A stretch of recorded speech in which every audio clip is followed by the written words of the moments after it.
First, let's just acknowledge this.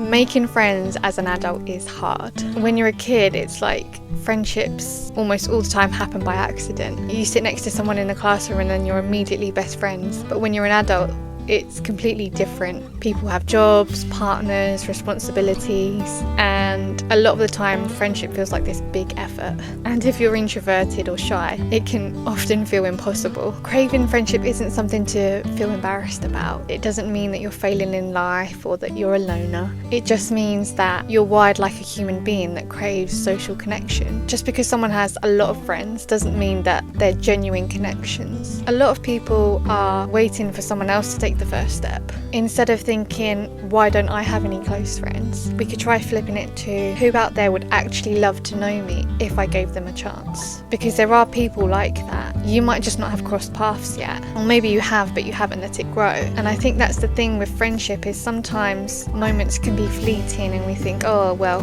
I didn't really get along with this person, or we didn't vibe straight away. But it is about giving those second chances and seeing where things lead. Sometimes you don't have that instant connection straight away, but the more you see someone or the more you get to know someone, you realise that actually you're my kind of person. It's about starting small and actually putting in the effort sometimes. We can't expect people to just like us and for friendships to grow without trying. Yes, there are those friendships that just naturally click and they're really great and they're some of the best ones. But unless you get to know someone, you're not going to know who they really are or whether they're someone you want to be around. We often get these instant impressions of people and they can put us off. So if someone acted a certain way, you might think, oh no, not really someone I want to hang around. But it's not until you get to know someone on a deeper level, and even one-on-one, that you realise, I do like this person and they are someone that has similar values to me. People normally act completely differently in a group setting than one-on-one, and it's in those one-on-one interactions that you can dive deeper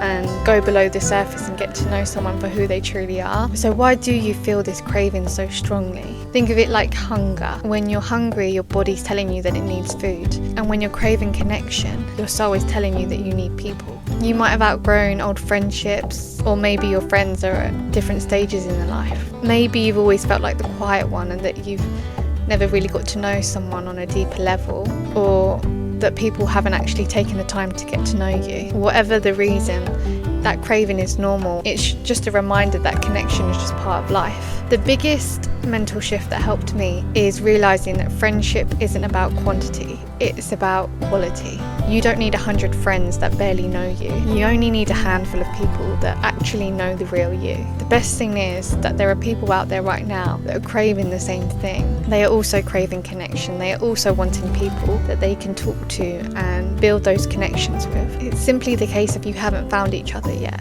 Think how big the world is and think how many people there are that we pass in our daily lives. There are so many opportunities for us to connect with other people, and sometimes it's just about making the most of those opportunities and taking them when we see them. Now, you don't need to try and be more outgoing or popular to make friends. You just need to be who you are and realise that the right people will find you and you will find the right people in return.